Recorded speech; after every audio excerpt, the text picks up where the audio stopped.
こんにちは、内田誠です。深センにおける新型コロナの感染状況は、深セン市衛生健康委員会のホームページで毎日公表されています。2020年9月28日現在は、感染が471人、死亡が3人です。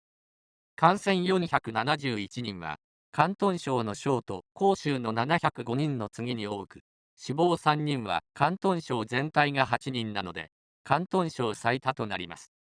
深センの感染対策に対する評価は、比較対象の設定によって変化するでしょう。ここでは、主に隣接する香港と東岸と比較しながら、新型コロナが深センに与えた影響をミクロの視点でレポートします。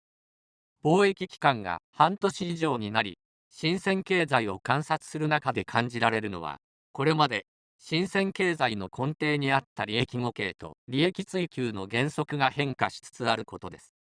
どのように、どの程度変化するのかはまだ不明確ですが、利益互恵から利益相反、利益追求から会社存続へ変化しているように感じられます。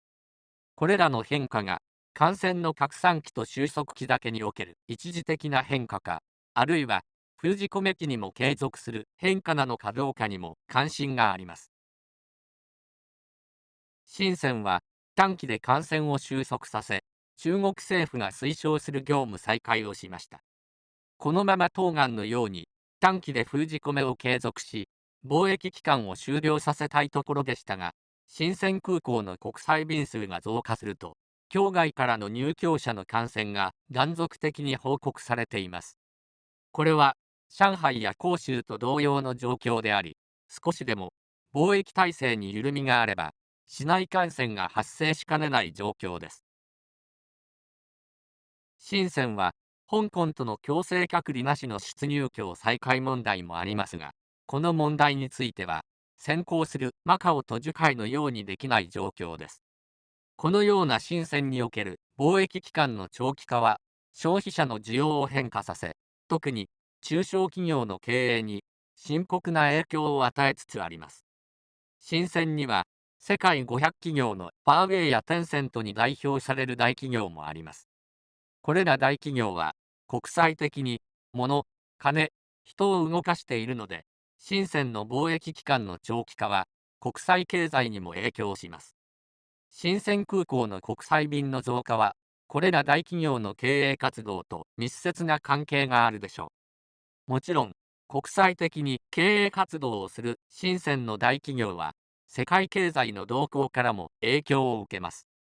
世界における貿易期間の長期化が、1918年のスペイン風邪や1929年の世界恐慌に匹敵する、あるいはそれ以上の歴史的転換点になってしまうようなら、全世界規模でも消費者の需要が超長期に変化させられるような深刻な事態になってしまう可能性もありますし、当然、深センの地域経済にも非常に深刻な影響があります。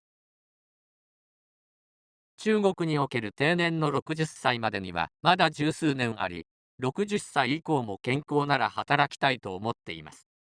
現在は深センに不動産がありますので、30代に北京から香港に転職したような大きな決断はしにくい状況です。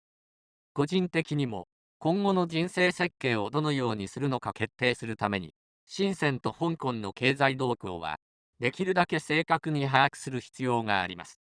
とりあえず、60歳までは、深セン、あるいは香港で働いて、老後の生活資金を蓄えようとしていたのですが、今後の深センと香港の経済動向で、壁にキスかもしれません。